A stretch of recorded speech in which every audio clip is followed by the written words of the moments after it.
Nakumpirma ng Philippine National Police na mga tunay na tao ang Angels of Death na ginagamit na panakot sa mga umano'y biktima ng pang-aabuso ni KOJC leader Apollo Kibuloy. Samantala, pinag-aaralan ng PNP ang paglulunsad ng rescue operations sa KOJC compound kasunod ng impormasyong may mga naiwan pang biktima roon. Yan ang ulat ni Patrick De Jesus.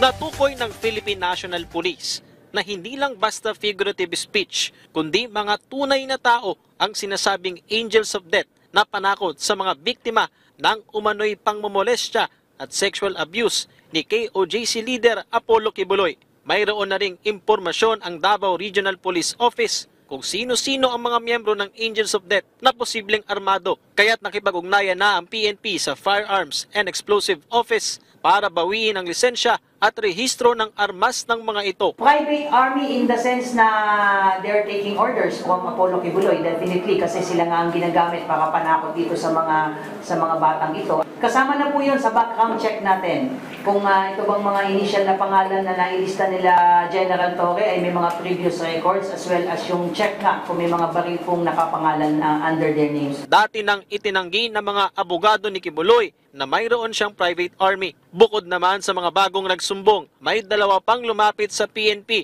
na biktima ng umano'y pang-aabuso ni Kibuloy noong sila'y menor de edad. Gaya ng ibang biktima, tinakot din daw sila na habulin ng Angels of Death kapag ibinahagi ang karanasan. Malaking bagay na nasa kulungan ngayon si Apollo Kibuloy kasi yun yung nagbigay sa kanila ng lakas loob na lumapit sa PNP ngayon dahil kala nila ng una ay talagang wala namang mangyayari. Mayroon pa umanong mga biktima ang nasa loob ng KOJC compound, kaya't pinag-aaralan ng pulisya ang pagsasagawa ng rescue operation.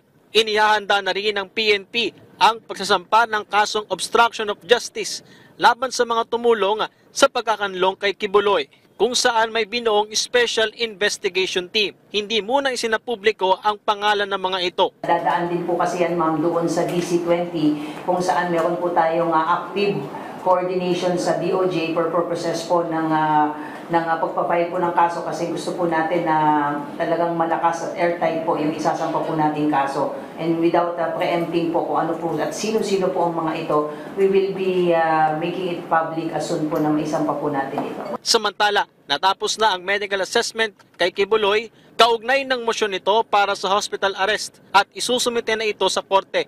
Nanatili pa rin ngayon sa PNP Custodial Center si Kibuloy na naghain ng not guilty plea sa mga kasong qualified human trafficking at child and sexual abuse.